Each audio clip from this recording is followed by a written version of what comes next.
मेरा छाती फटती है मेरे बेटे के नाम से। तो मैं सही बताऊं, मेरा पाल पलोस के बड़ा कर दिया और मेरे से अनस ने मेरा बच्चा छीन लिया।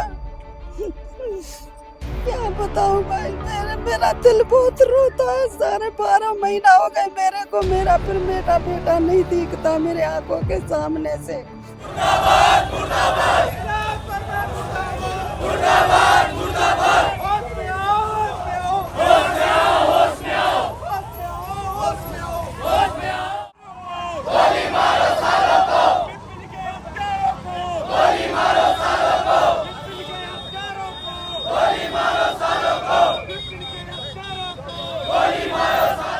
विपिन नायक हत्याकांड की 1 साल बरसी हो चुकी है।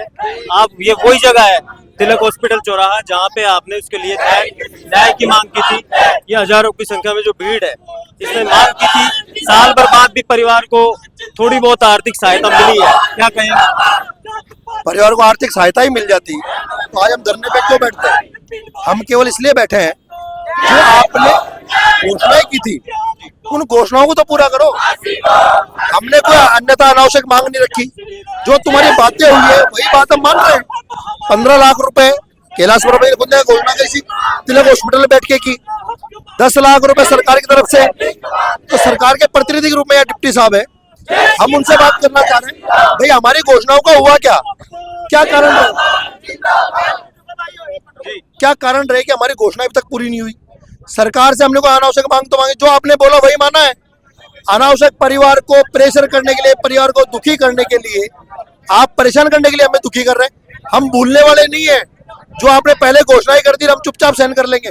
घोषणाएं की है उसको निभाओ, अन्यथा यही जनता रोड पर उतरेंगे। एक भी वोट के लिए आप आगरा रोड पर तरस जाओगे। आपने आप सोचो परिसीमन हो जाएगा, जो दूसरा आएगा उसको भी यही जवाब दिया जाएगा। अल्टीमेटम लेके चल रहे हो आप, कितने दिनों का, कितने महीनों का? महीनों का नहीं है, अब तो दिनों का है भाई। साल भर हो गया, आप क्या महीनों का अल्टीमेटम देंगे? 15 दिन के अंदर कैलाश जी हमारी बात नहीं सुनते हैं। माननीय विधायक साहब है यहाँ के, जनता आक्रोशित है, नारे भी लगाएगी, विरोध भी करेगी। आज आपकी खुद के वोटर, आपके खुद की जनता रोड पे है, इसका मतलब कहीं ना कहीं तो गलत हुआ है।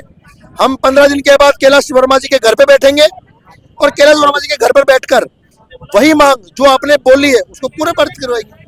9 अगस्त के दिन अगर हमारी सुनवाई नहीं होती 9 अगस्त तक, तो 9 अगस्त के दिन ये पूरी जनता जो हजारों की संख्या में इस वक्त कैलाश जी घर जाके बैठेगी। या तो हम सरकार के प्रतिनिधियों को और सरकार को सूचना देने के लिए यहाँ बैठे हम कि सरकार हमारी बात सुने, सरकार के प्रतिनिधि रूप में जो बात करेगा हम हमारी बात पूरी रखेंगे। हमारे परिवार को न्याय मिलना चाहिए। क्या बताऊं मैं, मुझे लोग बाग ऐसे कहते हैं कि अभी तो एक अनस थाने में, अभी तो 10 बाहर है।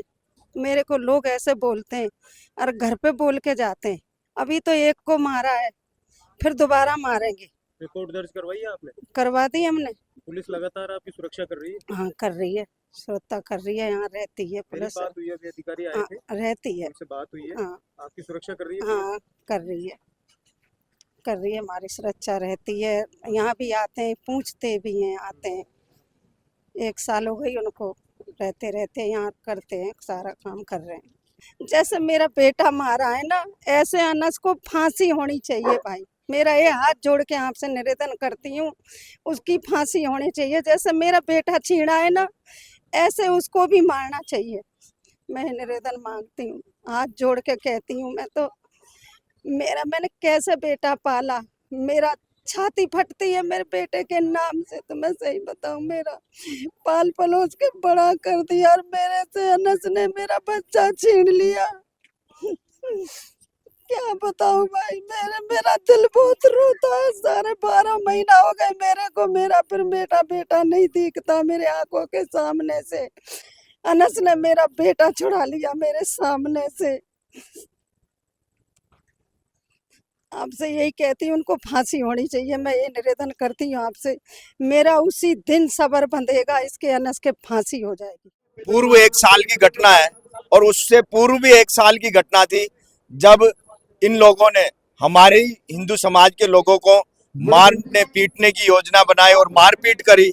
हमने जब न्याय की गुहार लगाई, इन्हीं लोगों को प्रशासन ने जेल में बंद करी और 8 दिन बाद हम खुद जाके उनको जैसे तैसे वेल करवाई। हमने सरकार को बार बार चेताया, जो ये कॉलोनी बनी हुई है ये किसी के नाम से आवंटित नहीं है, और ये अवैध लोग जो बाहर के बट्टा बस्ती, शास्त्री नगर, एक विशेष समुदाय के लोग आके इसमें अवैध रह रहे हैं। इसमें एमएलए साहब को बोला, जेडीसी को बोला, और प्रशासन को कई मामलों में जब छोटे मोटे विवाद हुए तो इस तरह की हमने सूचना कलेक्टर साहब को भी दी, परंतु आज तक हम इस न्याय के लिए, हमारा अमन चैन खोया हुआ है और हम न्याय मांगने पर न्याय नहीं मिल रहा। उसका ही एक ये घटना हुई जिसमें हमने एक विपिन को खो दिया। इस तरह ही हमारी ये कॉलोनी में विवाद का विषय बना हुआ है, जिसके लिए हमने पीआईएल लगा रखी है कि साहब ये जो अवैध लोग रह रहे हैं ये बाहर निकले, और हमारे जिनके लोगों के लिए आपने आवंटित करी है वो अमन चैन में रहे। देखिए, बहुत बड़ा दुर्भाग्य है, हिंदुत्व के नाम पे सरकार बनाने वाली ये भाजपा एक हिंदू को न्याय नहीं दे पाई। इनका मेन मुद्दा, और जिस मुद्दे को लेकर, रामगंज हत्याकांड को लेकर ये सत्ता में आए कि एक कांग्रेस ने मुसलमान को मुआवजा दिया, यही इनका मुद्दा था, और उसी को लेकर ये जब सरकार बनी और यहाँ एक मुसलमान ने हिंदू को मार दिया, उसको 1 रुपया देने में भी इनको जोर आ रहा है। विधायक यहाँ के उस समय वादे करके, आप खुद वहाँ मौजूद थे, इन्होंने झूठे वादे किए, मेरे पास ये लेटर भी इनका मौजूद है। इन्होंने झूठे वादे किए, कैलाश जी के ये सब साइन है, मैं आपको मीडिया को दिखाना चाहता हूँ। इन्होंने झूठे वादे किए, परिवार को 1 रुपया नहीं दिया, ये साइन है कैलाश जी के, और इन्होंने बरगलाने का काम किया है। ये तो बढ़िया होता कि या कांग्रेस सरकार में मरता तो कई हिंदूवादी संगठन इसको न्याय तो दिला देते। अब ये संगठन भी पता नहीं कहाँ गए, कैलाश वर्मा कहाँ गया, रवि नैयर कहाँ गया, ये हिंदू संगठन कहाँ गए, इसको न्याय नहीं दिला पा रहे। और यही अगर कांग्रेस सरकार में मरता तो सैकड़ों हिंदू संगठन आके इसको न्याय दिलाते। इसका दुर्भाग्य था कि ये भाजपा सरकार में मरा, क्योंकि वो सिर्फ हिंदुओं के वोट लेना जानती है, हिंदू को न्याय कभी नहीं देगी। एक ही मुद्दा नहीं, सैकड़ों मुद्दे हुए हैं, लिखित में देने के बाद ये परिवार दर दर की ठोकरें खा रहा है। कोई इसका धनी धोरी नहीं है, कोई कुछ नहीं है। उस समय कई यहाँ जो मठाधीश आए थे, सापा पहने थे, माला, कमिश्नर से सम्मानित होने का उन लोगों ने काम किया है। कमिश्नर से सम्मानित हुए कि हमने सेटलमेंट करा दिया, उन्होंने सिर्फ अपने नंबर बढ़वाए हैं। इस परिवार के लिए कोई कुछ नहीं कर रहा। अब आज साल भर बाद में ये लोग जगे हैं, तो उम्मीद है कि कुछ हो जाए, इस परिवार को न्याय मिले। असलियत में इसकी मूल बीमारी यहाँ की आबादी है, यहाँ असंतुलन है। इस एरिया में बगराना, पालड़ी, मीणा में अवैध प्रवासी है, जिनका कोई पट्टा नहीं है, कोई पहचान पत्र नहीं है। रोहिंग्या मुसलमान भी बगराना में बहुत प्रभावित है, और ये लोग अवैध धार्मिक स्थान भी यहाँ पर बना रखा है, उस पर इकट्ठे होते हैं और अवैध गतिविधियाँ चलती रहती है। पुलिस को सूचना देने के बाद भी उन पर कंट्रोल नहीं है।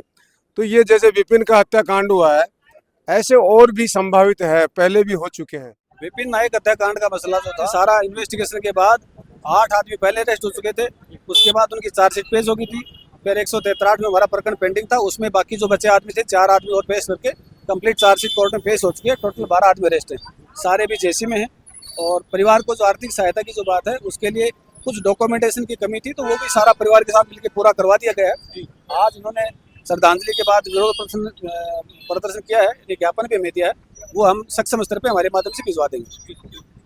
बीच बीच में परिवार द्वारा जान के खतरे की आशंका जताई गई, इस पर अभी भी परिवार के साथ हमारा स्टाफ बिल्कुल हमारे सामने चौकी, और चौकी भी उनके साथ संपर्क में है। मैंने मेरा नंबर भी परिवार को दिया है, पहले ऐसे कभी कोई शिकायत आएगी तो उसकी जांच करके पाबंदी कार्रवाई या उसके लिए जो भी कानूनी कार्रवाई है वो सारी करवाएंगे। जामरोली थाना खुलने के साथ ही यहाँ पे एक अच्छा अभियान चलाया गया था लोगों को चिन्हित करने की, क्या कहेंगे इस पर, क्या कार्रवाई होना है? वो हमारे लेवल पे, पुलिस के लेवल पे जो है, एरिया डोमिनेशन के तहत और अपराधियों की धरपकड़ और चिन्हीकरण की कार्रवाई रेगुलर चलती रहती है, बीट सिस्टम के माध्यम से चलती रहती है। और बीच बीच में अभियान आते हैं, उसमें हम जो अवैध गतिविधि में शामिल हैं या अवांछित लोग हैं उनके खिलाफ रेगुलर कार्रवाई हमारी चलती रहती है।